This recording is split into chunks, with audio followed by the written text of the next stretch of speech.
Shalom peuple de Dieu, shalom bien-aimés frères et sœurs, chers auditeurs de la radio Éveil charismatique catholique La Voix de la Trinité. Je vous salue en ce matin dans le puissant précieux nom de notre Seigneur Jésus-Christ de Nazareth. Je vous souhaite la bienvenue à ce tonus matinal. C'est votre frère Rafi. Je suis dans la joie, bien-aimé dans le Seigneur, de partager avec vous la parole de Dieu en ce matin. Père, nous voulons te rendre gloire, te bénir, te louer, te glorifier et te dire merci pour ton amour, ta fidélité. Merci pour ce matin, pour ce beau jour. Et aujourd'hui, c'est un jour de joie que tu as créé. Nous voulons, Seigneur, te bénir pour cela. La Bible déclare que tu renouvelles tes bontés chaque matin. Oh, tendre Père, merci pour ta bonté, ta fidélité, ta grâce. Merci pour ce moment, Père, nous voulons te le confier. Si l'Éternel le bâtit, les bâtisseurs bâtissent en vain, déclare la Bible. C'est pourquoi, Père, nous voulons te laisser, Seigneur Dieu, la place. Remplis-nous, Père. Saint-Esprit, remplis l'atmosphère spirituelle et physique. Fortifie, Seigneur, guéris par ta parole.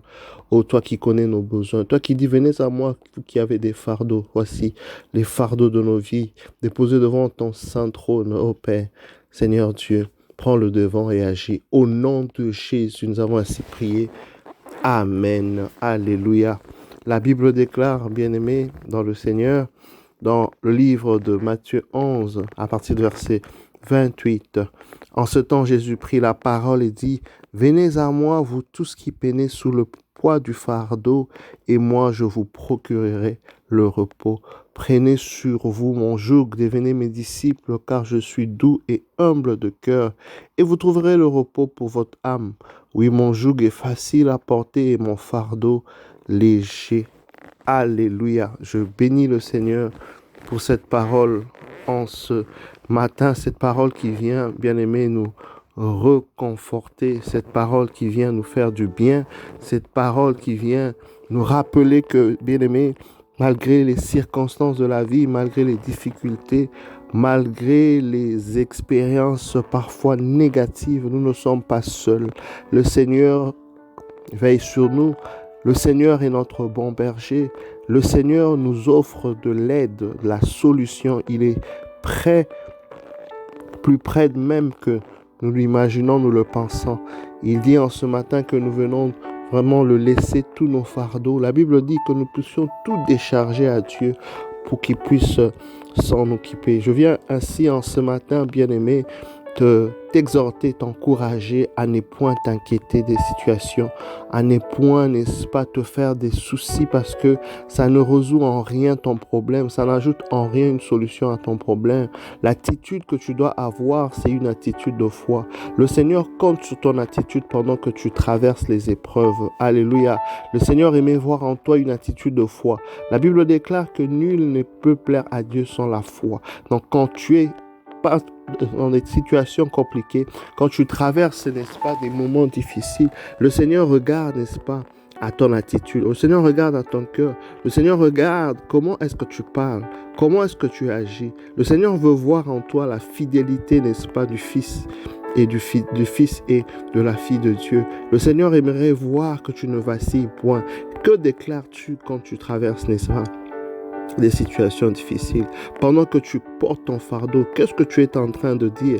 Comment tu es en train d'agir? Est-ce que tu pries toujours comme tu priais avant? Est-ce que tu adores le Seigneur comme tu le faisais avant? Est-ce que tu continues à te consacrer comme il se doit, quelle que soit la situation que tu es en train de travailler?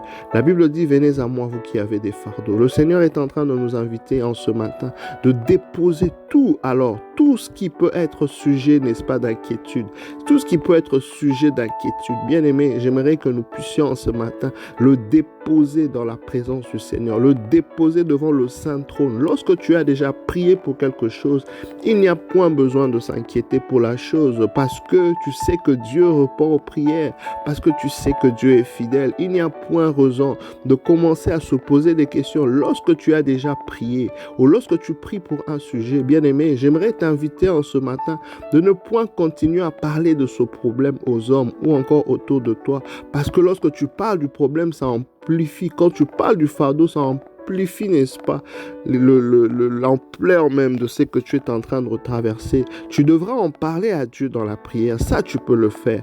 Tu peux présenter, n'est-ce pas, le problème à Dieu. Même lorsque tu en parles à Dieu, il y a une manière de le faire. Tu ne me dis pas à Dieu comment est-ce que ton problème est grand, mais tu dois au fait dire à Dieu comment est-ce qu'il est grand et comment est-ce que, n'est-ce pas, tu crois et tu as confiance en lui, et cela expliquerait que ce problème, n'est-ce pas, n'a pas de grandeur. Ce problème est bien petit. Donc, tu peux en parler à Dieu. Lorsque tu traverses, n'est-ce pas, la vallée de l'ombre de la mort, le bâton de Dieu, sache qu'il est là. Sa houlette te rassure. Il veut t'emmener à bon port. Il veut t'emmener vers des verts pâturages. Mais tu dois tenir bon. Et tu dois avoir la bonne attitude. Tu dois avoir la bonne attitude. Tu dois confesser les bonnes choses, les paroles de foi. Tu dois, au fait, être fidèle. Fidèle dans tes déclarations. Fidèle dans ta confession, fidèle dans tes habitudes, parce que ta relation avec le Seigneur ne dépend pas des circonstances autour de toi. C'est très dangereux, au fait, lorsque nous réagissons par rapport aux circonstances autour de nous et que cela affecte notre relation avec Dieu.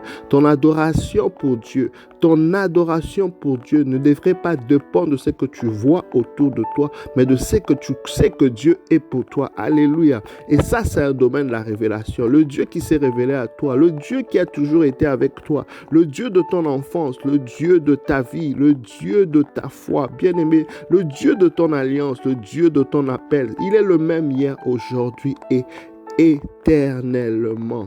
Alléluia.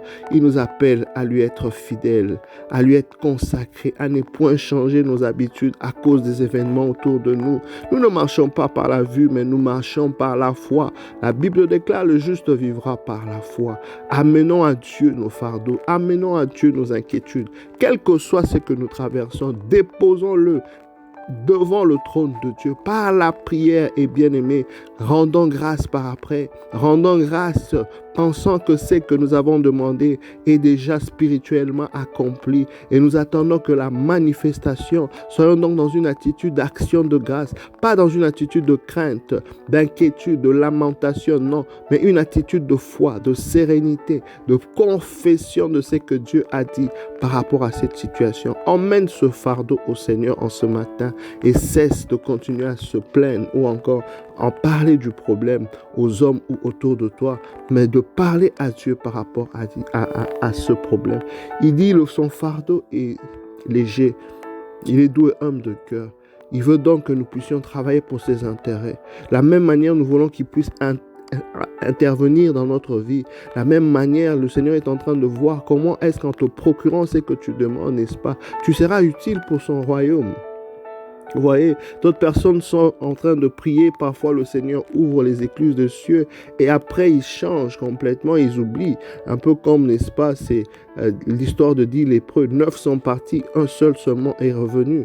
Le Seigneur aimerait, bien aimer, avoir une relation avec toi. Le Seigneur aimerait être en intimité avec toi, au-delà de ce qu'il t'accorde, au-delà de ce que tu reçois. Il aimerait que vous puissiez entrer dans une nouvelle dimension de relation. Il dit son joug est léger. Il dit que tu seras dans le repos. Il veut qu'en fait tu puisses travailler pour son royaume, pour les intérêts du royaume, que tu serves maintenant de témoignage, n'est-ce pas, pour la gloire du royaume de Dieu, pour la gloire de notre Seigneur. Il veut au fait que tu puisses, n'est-ce pas, entrer dans ce repos pour emmener les autres qui n'y sont pas encore aussi dans le repos. Donc, il voudrait que tu sois, par son action dans ta vie, être en train, n'est-ce pas, d'évangéliser, être en train de toucher les vies, être en train d'être un témoin vivant de l'évangile, un témoin vivant de ce que Dieu a fait pour toi. Il aimerait, n'est-ce pas, que tu puisses aussi t'engager à travailler pour le royaume de Dieu, pour le bien, à rechercher le royaume de Dieu et sa justice d'abord, afin que le reste soit donné de surcroît.